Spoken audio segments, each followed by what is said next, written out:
for me. A man can be. There's a whole movie. Actually, here's the funny thing. So I don't know. You guys are probably familiar with the term like incel and shit, right?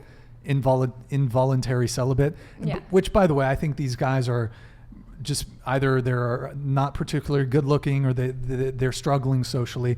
I think it's unfortunate that we shame them because a lot of them are just they're struggling when it comes to dating, and I don't think shaming them is the solution. But there was a femcel movement.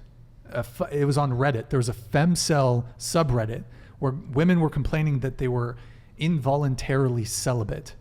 And what ended up happening is they had to private the community because guys were messaging the girls saying, "Hey, I'm lonely too. I want to get with you. I want to be with you. I'll get with you." So even women who claim that they're involuntarily celibate, it's all bullshit. So you think it would feel the loneliness for her to respond to that Reddit message? Here, let's watch a Tate clip on this real quick. Eric, can you pull up a Tate clip? A Tate clip. I think maybe we're almost done, guys. All the Tate clips. I don't need a Tate clip. We're gonna watch it. It's short. Wait.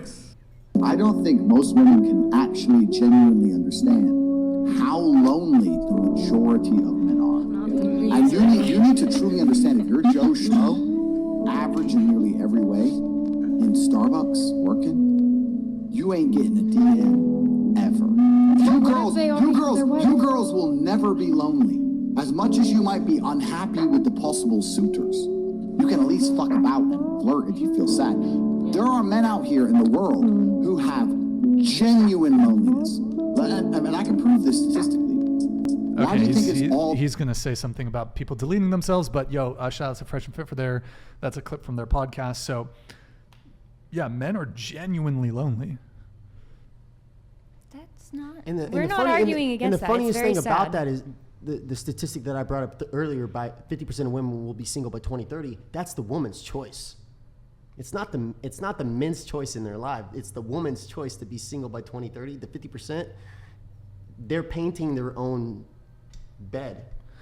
Yeah, and as far as men being invisible, for example, any one of you girls, if we drop you at a party, I know you two are in college, I don't know if you're going to bars and clubs yet, we drop any of you at a bar, nightclub, you're going to get hit on. Guys are going to approach you 1, 2, 3, 4, 5 times a night, maybe more. A guy, I'll even give you this, your looks equivalent, if you want to imagine it, whatever your looks equivalent is, you drop him in the nightclub, nobody's going to talk to him the entire night. He will sit there alone. No girls are coming to hit on him. That's the difference between men and women. So men are invisible. Also, a baddie who works at McDonald's, 19-year-old baddie works at McDonald's. Oh, absolutely. Versus, let's bump it up a bit older. Let's say 24-year-old but good-looking girl works at McDonald's, Arby's. I like roast beef. I do have. Okay, well, let's not get into that right now. But versus a 24-year-old dude who works at McDonald's. Oh yeah. Girls are gonna fuck. Girls aren't gonna take him like. Well, he works at McDonald's. Like he might, but I mean. Anyways, okay, let's get through these super chats. We only have a few more. All right, Calvin C, thank you. Female guest, generalization, agree or no? Playing video games for a couple hours is a waste of. That reminds me. Is a waste of time. But women watching shows for a couple of hours is a-okay. Agree or some of us play video games. Wait, did everyone get to go around on the World of Warcraft Chad?